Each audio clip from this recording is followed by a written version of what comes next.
Alam nyo ba na hindi lang pala sa court umaasenso ang ilang basketball stars natin dito sa Pilipinas? Marami sa kanila ang nakapag-ipon, nakapag-invest at ngayon, milyonaryo na pala. Kaya sa video na ito, kilalanin natin ang ilan sa mga Pinoy basketball players na sobrang yaman na ngayon. James Yap. Isa siya sa pinakasikat at pinakamamahal na PBA player sa kasaysayan. Bukod sa malalaking kontrata sa Pure Foods at iba pang teams, hindi matatawaran ang dami ng endorsement niya. Ngayon, mas tahimik man ang career niya, napaka-komportable ng buhay niya. Marami siyang investment, mga negosyo at properties. Isang gastropub na co-own ni James Yap kasama ang mga celebrity tulad ni Vice Ganda at Daniel Padilla. Matatagpuan ito sa G Strip, Green Hill Shopping Center sa San Juan City. Ipinahiwatig ni James Yap na nagsisilbi itong pamilya-orient na negosyo kung saan pinagsama niya ang basketball career at pagiging entrepreneur. Isa rin siyang presidente ng Mototechnic Philippines, isang tindahan na nag-i-import ng mga Italian motorcycles at scooters gaya ng Vespa, Aprilia at Piaggio. Binuksan niya ito dahil sa kanyang hilig sa motorbikes, isang bagay na dating kanyang libangan bago naging negosyo. Kapanalig din niya sa negosyong ito kasama sina dating San Juan Vice Mayor Francis Zamora at Architect Glenn Maling. Siyempre hindi rin pwedeng mawala si Junmar Fajardo, ang tinaguriang The Kraken. Siya ang may pinakamaraming MVP awards sa PBA history. Maliban sa malalaking sweldo sa San Miguel Beermen, kumikita rin siya sa endorsement at negosyo. Kung titingnan mo ang lifestyle niya ngayon, kita mong simple pa rin siya. Pero makikita mo ang mga mamahalin niyang sasakyan at property, patunay na sobrang yaman na niya.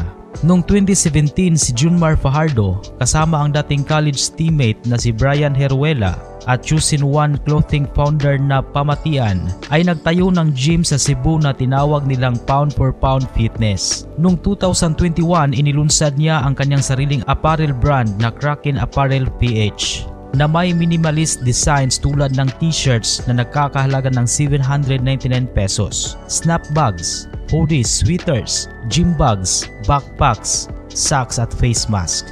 Bukod sa mga ganyang negosyo niya ay nakabili siya ng isang malawak na bahay na may 3 palapag at 9 na silid para sa kanyang mga magulang sa Pinamungahan, Cebu. Bukod sa bahay, binigyan niya ang kanyang ina ng isang piggery business at ang kanyang ama ng isang bangka. May nakuhang video na ipinakita ang kanyang condominium sa Manila kung saan nakakalat ang kanyang mga tropeo, MVP, Best Player of the Conference, Finals MVP. Nakipag-business siya kay Brian Heruela at sa Choosing One clothing founder sa pagbubukas ng Pound for Pound Fitness Gym sa Cebu City. Tinutulungan niya ang ama sa kanilang feeds business sa off-season, gaya ng pag-angat ng mga sako ng hog feeds. Ayon sa isang ulat, kumikita si Fajardo mula sa real estate, food chain at technology ventures. Isa sa mga modern stars na mabilis yumaman ay si Kiefer Ravena. Bukod sa kanyang career sa PBA at Japan B-League, malaki rin ang kita niya sa endorsement, lalo na sa mga sports brands. Kung titignan mo ang social media niya ay makikita mong jet setter siya at may marangyang lifestyle. Bata pa pero milyonaryo na. Nung panahon ng Enhanced Community Quarantine, noong April 2020, nag-set up si Kiefer ng rolling store sa garahe ng kanilang tahanan sa Cainta, Rizal. Nagtinda sila ng Chooks to Go chicken, roasted at raw, upang makatulong sa mga residente na nahihirapang pumila sa grocery. Kasama niya sina Alisa, Third Day at isang kaibigan sa proyektong ito. Nagtatag si Kiefer ng isang training facility sa Bacolod, tinatawag na Phenom Elite Training Academy, na may gym, basketball court at rehab center. Layunin nito na mas mapalawak ang access sa sports training mula sa Manila hanggang sa mga lalawigan. Mayroon siyang kota ng mga restaurant under ang pangalang Alice All Day Breakfast, kung saan ilang outlets na ito ang naitatag na niya.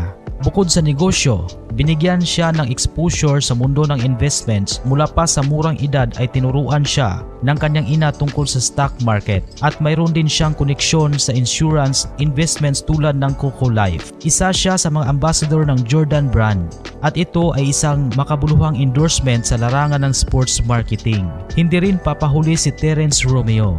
Kilala bilang isa sa mga pinakamagaling at exciting guards sa PBA. Malaki ang kinikita niya sa salary at endorsement. Bukod pa rito, may koleksyon siya ng mamahaling sasakyan at properties na talaga namang nakakabilib. Ang mga basketballistang ito ay patunay na kapag pinagsama mo ang talento, sipag at tamang diskarte sa buhay, posibleng talagang umasenso. Hindi lang sila tumatak sa kasaysayan ng basketball, kundi pati na rin sa mundo ng investment at financial success. Kaya kung iniidolo mo sila, huwag lang sa laro, kundi pati na rin sa kanilang paghawak ng buhay at pera.